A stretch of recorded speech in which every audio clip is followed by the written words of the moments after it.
The opinions expressed in this video are my own and not those of SMA News Today, its parent company, BioNews, nor any other organization. These videos are intended to spark discussion about issues pertaining to spinal muscular atrophy and are not meant to be professional medical advice. Hey everybody, welcome to another edition of the Morale Monologue. My name is Michael Morale. Okay guys, in today's video, I want to give you an update with regards to my latest Spinraza injection, which took place on Monday, July 1st. So it was just last week. By the time you watch this video, it'll probably be about 2 or 3 weeks after my injection.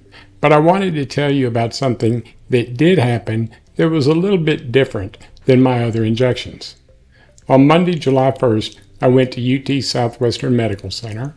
Got there on time, they checked me in, got me to my room, got me in bed, and they did the blood work and the urinalysis. Everything came back fine. They came and got me around 4:30, and they took me to the fluoroscopy section, or that area of the hospital. They got me on the table, and the doctor came in. Everything was running normal.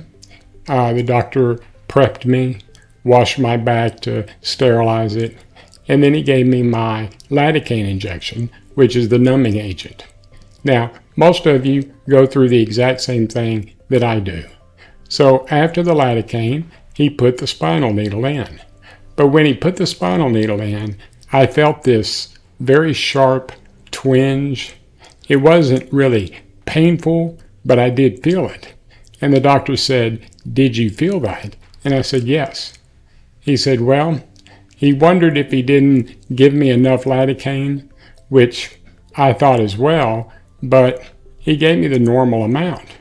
He said, "I've already got the spinal needle in." He said it's, he had to move it around a little bit, but he said he could take it out and give me more lidocaine. But I told him, I said, "If you're already in, let's just continue." He said, "Okay." He said, "If you feel any more pain or any more discomfort, let me know." But everything went fine. He gave me my injection. They got me back to my room, laid down for about an hour just to make sure that everything was good, and I came home. Well, that night, when my caregiver was putting me in bed, she noticed a little bit of redness around the injection site, which may not be abnormal, but it was more red this time than it had been in the past. So we didn't really think anything about it. The next morning, I started showing a little bit of bruising. Now that tells me one of two things. Either I was laying in the wrong position during the injection, but I think the doctor hit a nerve, and that's what I felt. So I called the doctor that next morning, told him what happened. He told me, he said, "Well, if you're in pain, I'll give you something for it. Otherwise, you may want to hold out a couple of days just to see how you feel." And I felt fine, other than a little bit of, I'm not going to say it was pain. It was just more of an annoyance.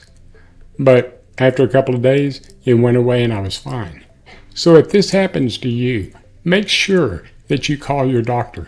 Let them know if anything happened during your procedure that was abnormal than it had been in the past. Okay? That's what your doctor is there for. You're not bothering him. It's his or her job to make sure that you're okay. All right? And not all of our injections are going to go super smooth. Some of you, including myself, may encounter problems from time to time. That's normal. Okay? But make sure that you keep in contact with your doctors on a regular basis. Okay, so that was the update.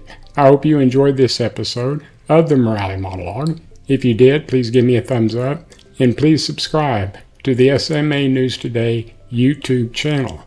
We would greatly appreciate it. We at SMA News Today hope all of you have had a great day.